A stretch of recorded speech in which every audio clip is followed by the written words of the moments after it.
우리 역사를 되돌아보면은 신라 고려 시대는 부처님의 도를 우리 조상들이 섬겼습니다. 그때는 우리 기독교 복음이 들어오기 전이니까 조상들로서는 다른 선택이 없었겠습니다.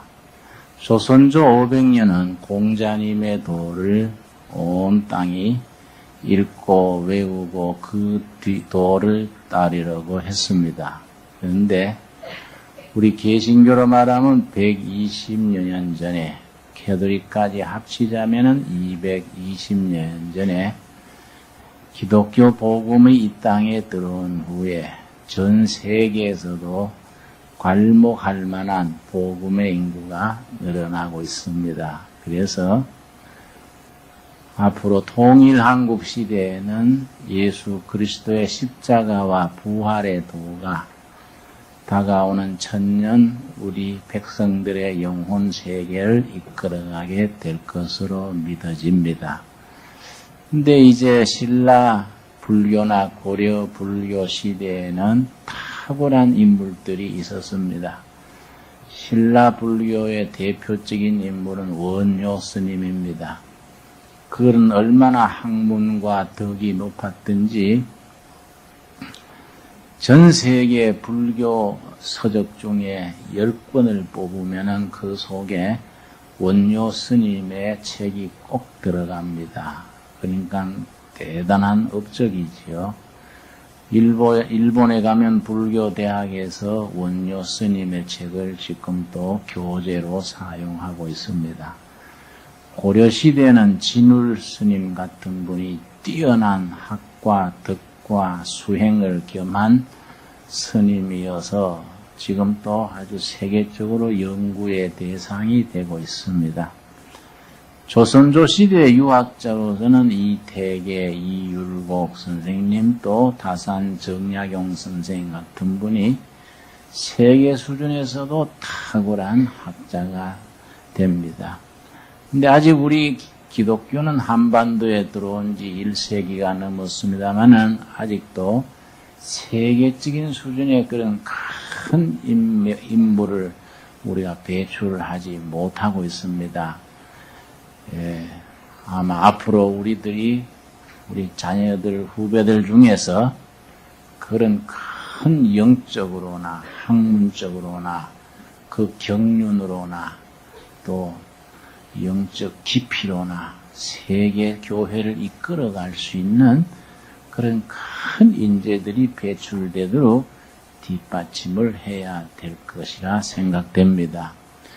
조선조 이율곡 선생님 같은 분은 학문만 깊었던 것이 아니라 시대를 보는 안목이 대단히 깊었습니다.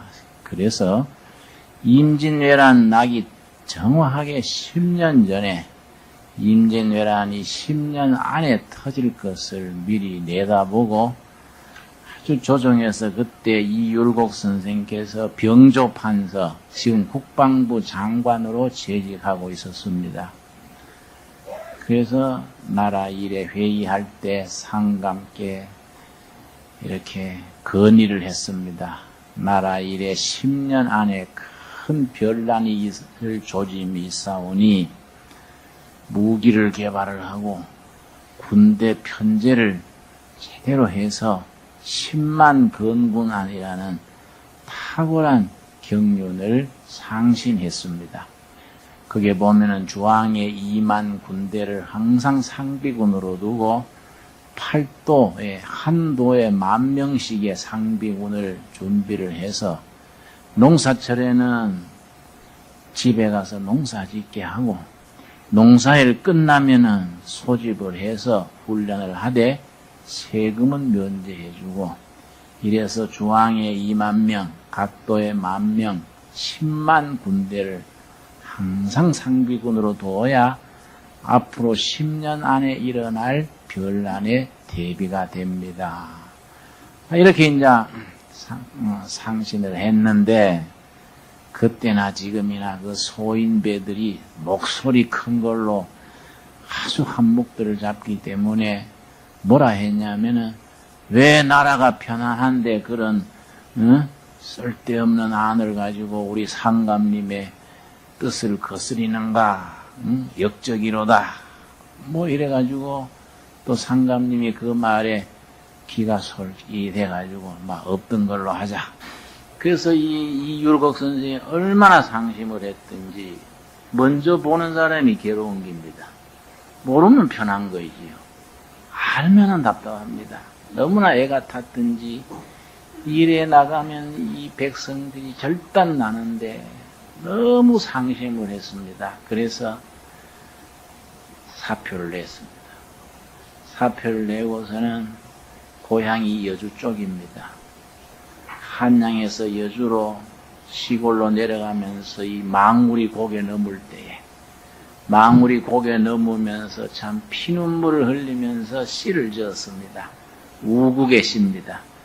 나라와 백성을 염려하는 시를 지어서 이렇게 후대에 남겼습니다. 지금 또 그 시를 읽어보면 참 율곡 선생의 그 큰 그 정신을 우리가 느낄 수가 있습니다. 그런데 그 율곡 선생이 남긴 글 중에 2000년에서 2010년, 지금 2003년이지요. 요 시대를 향한 글이 있습니다. 2000에서 2010년 요 시기에 큰 국가 대란이 일어날 조짐이 있다. 후학들이 조심할지어다. 미리 대비할지어다. 뭐 그런 글이 있고, 특별히 2007년과 2008년에 큰 민족의 역사를 변할 수 있는 대란이 온다고 거기에 지적이 되어 있습니다. 그런 건 우리가 정말로 참고할 만한 일이지요. 그런 식으로 앞으로 일어날 일에 대해서 미리 말하는 걸 예언이라 하고, 이런 글들이 많이 남아 있습니다. 유명한 것이 우리가 정감록 같은 게 대표가 되고, 또 격암유록이라는 책도 그런 걸 쭉 쓰고 있습니다. 또 우리 스님 중에 탄허 스님이라는 불교계에서 높이 받드는 도승이 계신데, 그분이 살았을 때 남긴 글에는 아주 후대 천지개벽할 일이 생겨서 일본은 3분의 2가 바다에 깔아앉는다는 겁니다. 그래서 소국가로 내려앉고 우리 조선반도는 서해안 쪽이 확 솟아올라서 중국이 아주 가까워지고, 중국 만주반도가 조선 땅으로 합병이 돼서 그때가 되면 미국과 조선반도가 걸맞는 시대가 온다. 아주 그래서 써놨어요. 읽어보면 기분이 대단히 좋습니다. 대단히, 뭐 괜찮네. 그나마 그때까지 못 살 테니까 뭐 그러려니 해야 되지요. 그런데 이런 걸 이제 예언 문학이라고 그럽니다. 그런데 이제 문제는 뭐냐 하면은 그런 글들에 참고로 해야지 거기에 빠져버리고 혼자서 싱글벙글하고 있으면 입을 뒤집어 쓰고 웃어서 하면 약간 또라이끼가 되는 거이지요. 그러니 해야지 또 그 빠져서도 안 되는 거이지요. 그런데 우리가 신앙인들로서 이런 점에 대해서 분명한 입장이 있어야 됩니다. 예언이라면 성경이지요. 성경. 성경은 예언으로 시작돼서 예언의 성취로서 끝나는 책이 성경입니다. 그런데 우리 성도들이 신앙에 그릇된 점이 있습니다. 성경의 예언을 잘못 생각하는 겁니다. 지금까지 우리 민족 역사에 나타나는 이런 예언, 정감록이니 격암유록이니 이율곡 선생의 예언이니 나중에 될 일을 먼저 말하는 예언하고 성경의 예언은 질적으로 다릅니다. 성경의 예언에 대해서 그런 식으로 생각을 해서 잘못 오해하는 분들이 많습니다. 저도 다녀보면은 특별히 자매님들이요, 지난번에도 두툼한 봉투 하나 앞에 내놓고 우리 아들이 내년에 서울대학 치는데 합격될까요? 예언해 주십시오. 그래 내가 봉투를 한참 내려다 봤어요. 야, 이걸 받고 된다 할까? 근데 그게 그렇게 말하는 경우들이 있습니다. 그러나 제가 그런 시험에 들지 않고 정확하게 아주 100% 정확하게 내가 말에 예언을 해줬습니다. 딴 게 아니지요.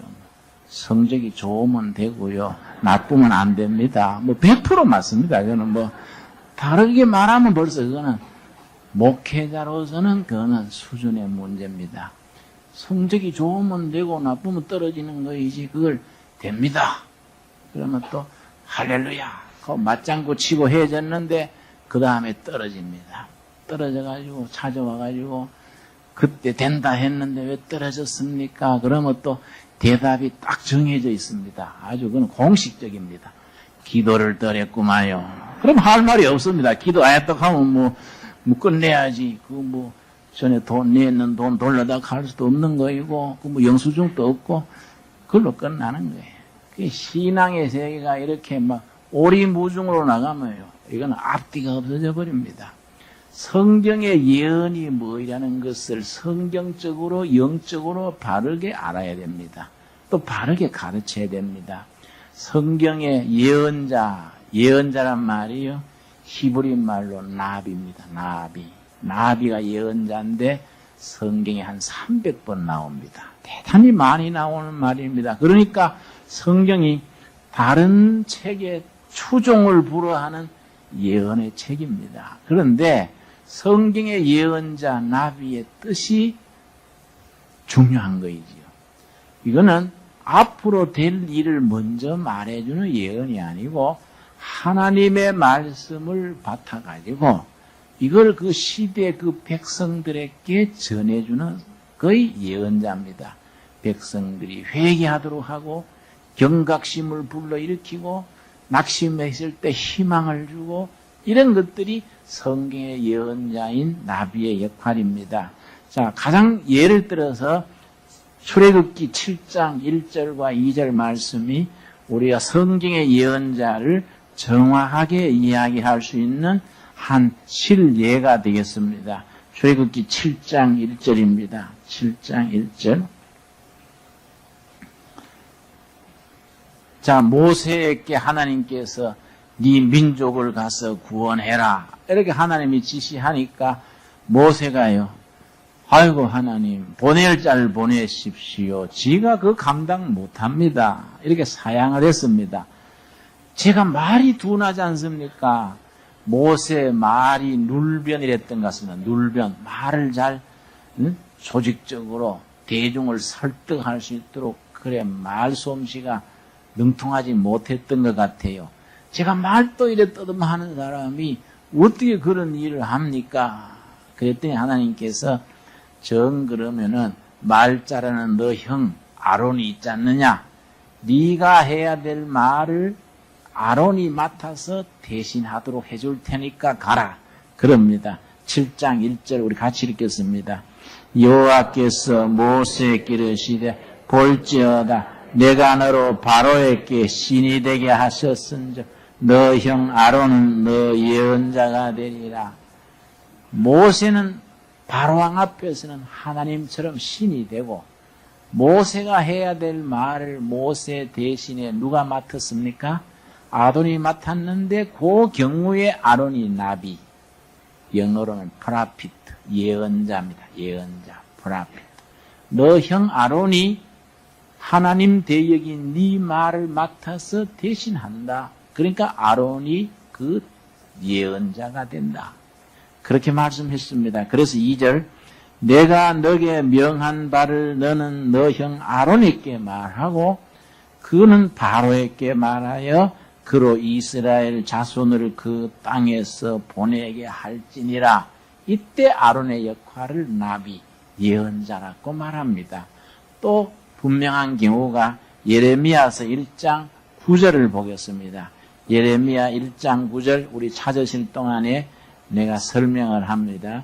자, 이스라엘 역사가 바빌론에 짓밟혀서 완전히 망했습니다. 그때가 BC 586년입니다. 예루살렘 성전이 완전히 짓밟혀가지고 돌 하나 돌 위에 못 서는 그런 때가 됐는데 그때 망해버린 나라에 하나님께서 젊은 사람을 셋을 뽑아서 나비, 예언자로 세웠습니다. 자, 바벨론 포로 수용소의 에스겔, 바벨론 궁궐 안에 다니엘, 예루살렘 본토의 예레미야, 이 세 사람의 젊은 사람을 하나님이 뽑아가지고 하나님의 말씀을 맡겼습니다.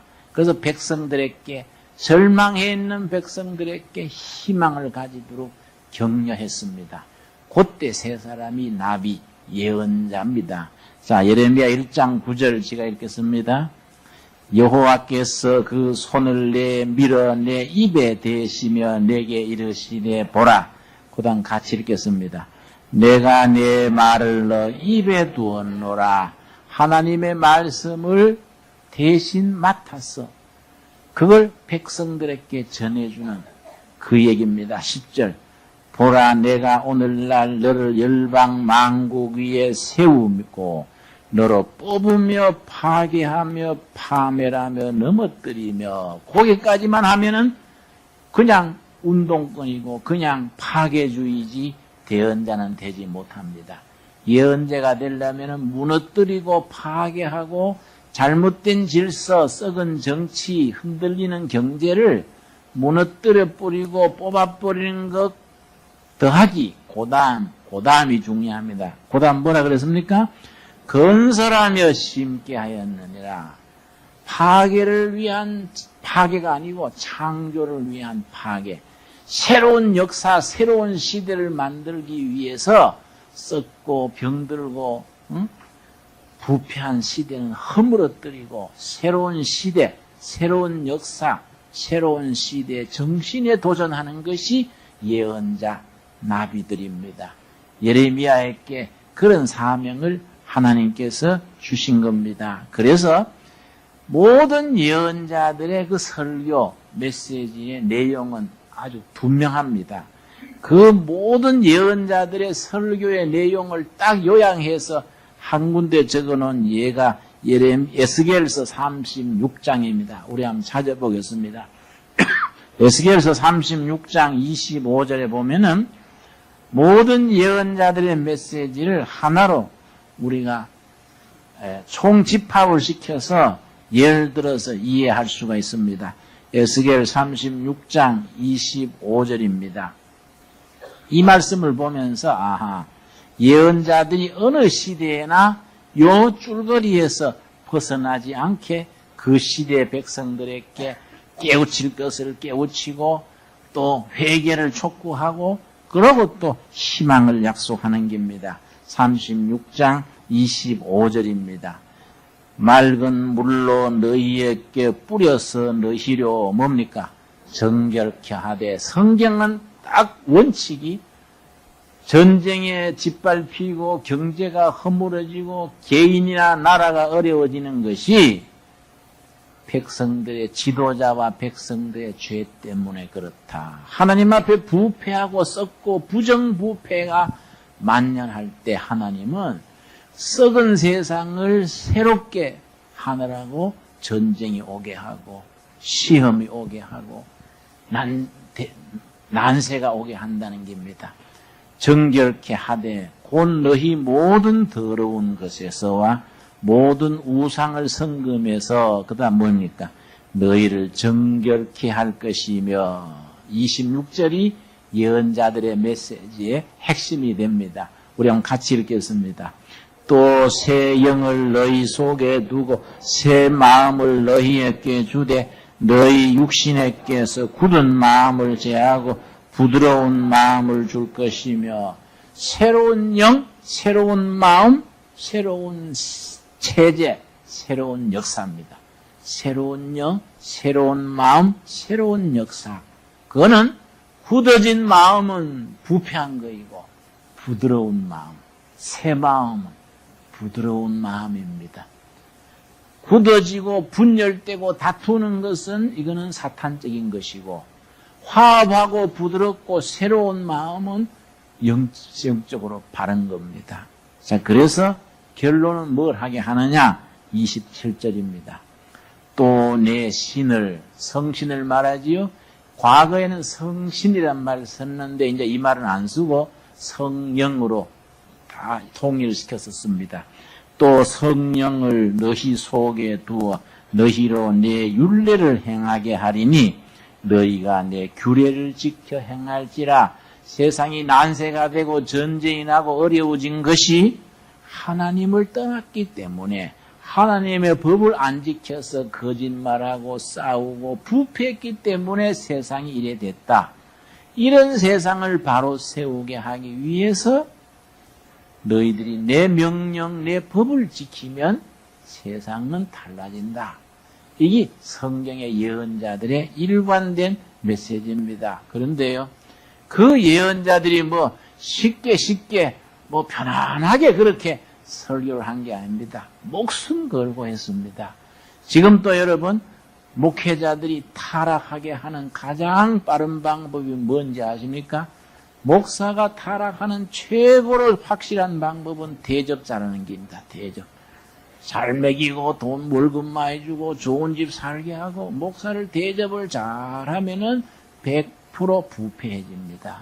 그렇다고 또 일부러 꼬랑테 먹이기도 어렵지만은 이게 참 공식입니다. 공식. 성직자가 대접받을 때 그 종교는 반드시 부패합니다. 그러니까 우리 한국교회는 이게 큰 문제점이 되어 있습니다. 목회자들이 대접받고 편안하면은 예언이 나오지를 않습니다. 그래서 구약에서는 그런 시대에는 사꾼 목자, 이거는 엉터리 예언자, 악한 예언자가 등장해서 자꾸 좋은 말만 하는 겁니다. 좋은 말만. 참된 예언자는 어떤 경우에 얘기를 하느냐? 그거의 예레미야서 20장의 대표적입니다.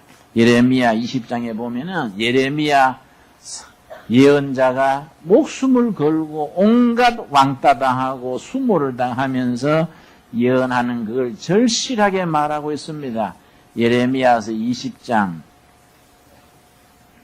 8절입니다. 예레미야서 20장 8절과 9절에 보면은 성경에 말하는 예언자들이 어떤 조건에서 어떤 마음가짐으로 예언을 했는지 그야말로 참 목숨 걸고 예언하던 그 상황이 분명하게 나옵니다. 그래서 우리가 이런 부분을 참 잘 읽고 도전을 받아야 합니다.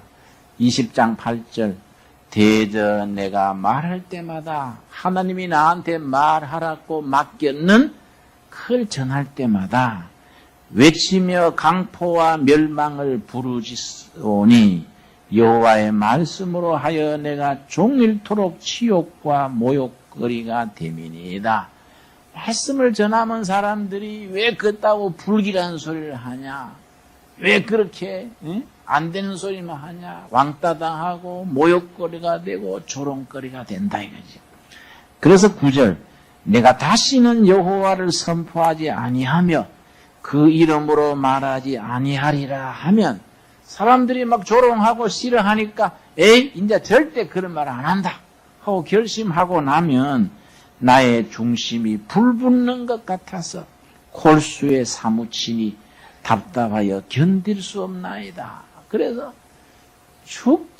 정말로 죽을 각오를 하고 하나님의 말씀을 전한다는 겁니다. 어떤 시인이 쓴 글에 보니까 시는 쉽게 쓰는 게 아니다. 시는 쓰지 않으면 죽을 것 같을 때 쓰는 것이 시다. 그런 글을 읽었습니다. 내가 그걸 마음에 딱 새겼었는데 내 후배 한 명이 괜찮은 직장에서 잘 지내는데 은혜를 받았던가 날 찾아와서 사표 내고 신학교 가서 목회자가 되겠습니다. 내가 말렸어요. 야, 이 사람아, 신학 가서 목사 되는 것은 신학교 안 가면 죽을 것 같다. 내가 목사가 안 되면 폐인이 되고 병신 되겠다. 목사가 안 돼야지. 신학교 안 가야지. 5년, 10년 안 간다 했는데 절대로 안 가면 죽을 것 같을 때 가야지 쉽게 가는 거 아니요. 내가 그렇게 아주 진심으로 권했습니다. 그랬더니 한 2달 뒤에 와가지고 그럼 지금 직장에 있으면서 교회 장로하겠습니다. 그래서 자네가 생각 잘했네. 응? 이게 쉽게 생각할 게 아닙니다. 그런데 보면 대체로 보면 시험 떨어지고 취직도 안 되고 그래서 하나님의 뜻인 게다. 신학교 가자. 이래 가놓으면 골 때리는 거예요. 이래 가놓으면 이래 해놓으면은 뭐 교회 한번 맡으면 찐득이처럼 붙어가지고 막 교인들 막 애먹이고 너무너무 그런 문제들이 많습니다. 예레미야는 이 하나님의 말씀을 맡아서 전하는 것에 대해서 자기 목숨을 걸고 내가 말을 안 해야지 하면 속에 불이 나서 못 견딘다는 게. 근데 이걸 지금 읽은 본문은 옛날식 번역이니까 조금 뜻이 잘 안 떠오릅니다. 새 번역으로 내가 한번 읽겠습니다. 내가 입을 열어 말을 할 때마다 폭력을 고발하고 파멸을 외치니 주의 말씀 때문에 나는 날마다 조롱거리가 되고 왕따를 당하나이다. 이제는 주님을 말하지 않겠다. 다시는 주의 이름으로 외치지 않겠다 하고 결심하여 보지만 그때마다 주의 말씀이 나의 심장 속에서 불처럼 타오릅니다. 뼛속에까지 타들어갑니다. 나는 견디지 못해 어쩔 수 없이 다시 항복하고 말하게 됩니다. 이게 예언자들의 마음이에요. 말하는 게 인기가 없고 사람들이 환영을 안 한다. 이게 힘든다. 괜히 나만 손해받고 욕만 먹고 말 안 해야지 하는데도 말 안 하려고 입 다물면 속에 불이 난다. 그래서 내가 말할 수밖에 없습니다. 이게 예레미야의 고백입니다. 예언자라는 것은 그 시대의 백성들과 아픔, 역사의 이 부조리와 역사의 부패에 대해서 이런 가슴을 가지고 참 타는 목마름을 가지고 이렇게 말을 하게 됩니다. 그런 예언자들 중에 예언자의 원조격이 되는 사람이 오늘 본문에 나온 엘리야입니다. 엘리야라는 이 예언자는 예언자들 중에서 중심이 되는 인물입니다. 엘리야는 자기 예언한 걸 글로 남기지를 않았습니다. 나중에 아모스, 호세아, 이사야, 예레미야 이런 사람들은 다 글로 남겼기 때문에 문서 예언자라고 말합니다만은 엘리야, 엘리사 이쪽은 글을 남기지 않았습니다. 그럼에도 불구하고 후배 예언자들이 예언하는 공식을 남겼습니다. 반드시 요 세 가지, 엘리야가 예언했는 세 가지 기준을 남겼습니다. 첫째가 뭐냐면은 우리 여호와 하나님은 어떤 신이다. 하나님이 어떤 분이다는 거. 뭐 태양신, 달신, 뭐 바알신, 다른 신, 그런 사람이 만들어내는 가짜 신과 다르고 여호와 하나님은 어떤 신이시다. 바른 신관입니다. 두 번째는 그 하나님 여호와를 믿는 사람은 어떻게 살고 어떻게 행동해야 된다. 윤리와 도덕의 문제입니다. 어떻게 살고 어떻게 행동해야 된다. 윤리와 행위의 기준을 말합니다. 세 번째가 뭐냐면은 하나님의 백성, 거룩한 백성은 그 시대에 어떤 사명, 어떤 책임을 지고 있다. 그 역사의 책임, 사명감을 말해줍니다. 요 세 가지가 엘리야를 통해서 선포되고 그 뒤에 기라성 같은 예언자들이 다 그 공식을 따릅니다. 오늘 본문 말씀 보면은 예언자가 백성들이 막심해 있는 시대에 희망을 전하는 본문입니다. 열왕기상 18장 우리 본문을 찾아보겠습니다. 41절에서 44절에 보면은 백성들이 3년 6개월 동안 비 오지 않는 하늘을 쳐다보고 정말로 전부 곡식은 말할 것 없고 사람 마실 물도 없어져 가지고 왕으로부터 모든 백성이 하늘 쳐다보고요. 내 어릴 때 시골에서 가뭄이 들었는데 우리 그때 할아버지가요 마당에서 저녁에 그러시더라고요. 아휴 얼마나 하늘을 쳐다봤는지 목이 아프다. 그 기억이 나요. 3년 6개월 비 오지 않으니 농사가 되겠습니까? 짐승 가축이 되겠습니까? 이런 때에 예언자 엘리야가 하늘을 향해서 갈멜산 꼭대기에서 목숨 걸고 기도해서 비가 오게 됩니다. 그래서 백성들에게 살 길을 희망을 말해주는 그 본문입니다. 41절 말씀. 엘리야가 아합에게 이르되 올라가서 먹고 마시소서 큰 비의 소리가 있나이다. 하늘은 구름 한 점 없는데 하나님의 사람 엘리야는 비 오는 소리를 먼저 듣는 겁니다. 다른 사람이 전혀 듣지 못하는 걸 먼저 듣습니다. 그리고 42절 아합이 먹고 마시러 올라가니라 엘리야가 갈멜산 꼭대기로 올라가서 땅에 꿇어 엎드려 그 얼굴을 무릎 사이에 넣고 두 무릎 사이에 얼굴을 받고 기도하는 이 폼은요 죽을 작정하고 기도하는 겁니다. 하나님 나 기도 응답 안 받으면 나는 여기서 죽을랍니다. 이럴 때가 성경에서는 무릎을 벌리고 이마를 벽에 들어받고 목숨 걸고 기도하는 그런 모양입니다. 그러고선 43절 그 사환의 길에 올라가 바다편을 바라보라. 저가 올라가 바라보고 고하되 아무것도 없나이다. 가로되 7번까지 다시 가라. 그렇게 기도하면서 자기 비서를 보내가지고 갈멜산 꼭대기에 올라가서 저 바다 쪽을 바라보라. 구름이 오는 비를 실어 오는 구름 조각이 뜨는지 한번 봐라. 갔다 와서 아무 기척이 없습니다. 한참 기도하고 또 가봐라. 속에 불이 타가지고 7번째 갔다 와서 뭐라 그랬습니까? 44절입니다. 저가 7번째 이르러서는 저가 고하되 뭐라 그랬습니까? 바다에서 사람의 손만한 작은 구름이 일어나나이다. 손바닥만한 구름이 하나 떴습니다. 그러니까 엘리야가 됐다. 그거다. 그거. 그 손바닥만한 구름에 하나님이 비를 주신다는 징조다. 비 맞을 준비하라 그래라.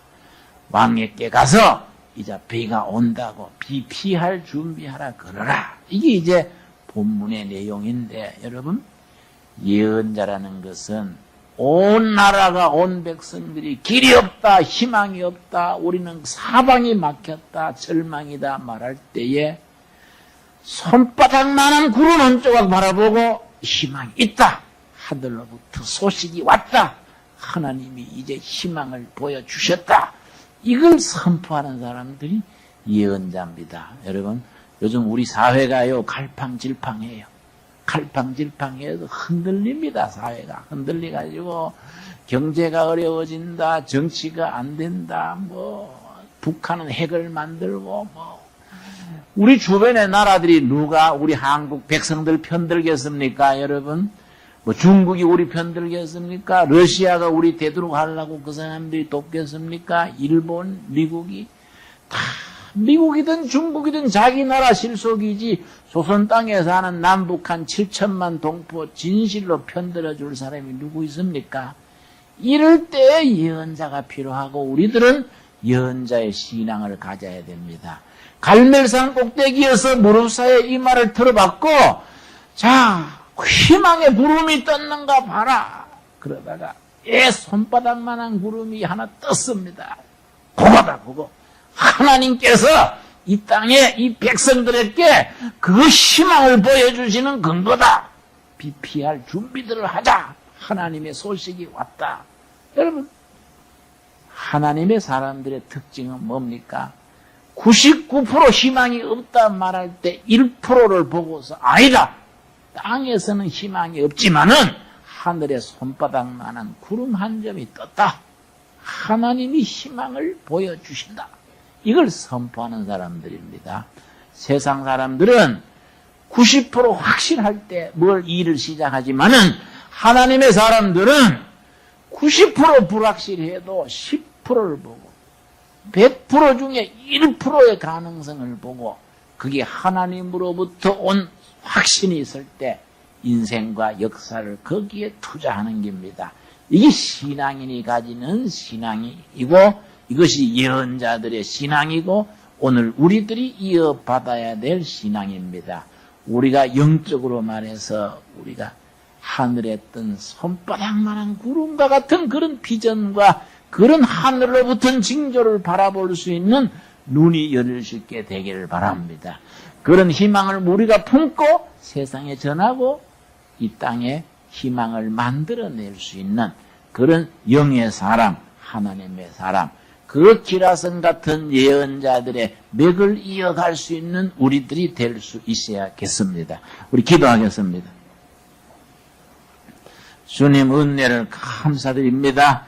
우리에게 하나님의 말씀으로 힘주시고 소망을 주시고 다시 우리가 도전할 수 있도록 이끌어 주심을 감사드립니다. 3년 6개월 비 오지 않던 하늘에 손바닥만한 구름 한 점을 보고 희망을 선포했던 엘리야의 신앙이 오늘 우리들의 신앙이 되게 하시고 역사가 거들나고 짓밟힌 시대에 강대국의 틈바기 밑에서 숨쉬지 못하는 그런 억압의 시대에 정말로 여호와께서 맡기신 말씀으로 인하여 무너뜨리며 건설하는 사명을 감당했던 예레미야의 사역을 우리가 이 시대 이 땅에서 이어받게 하여 주시옵소서.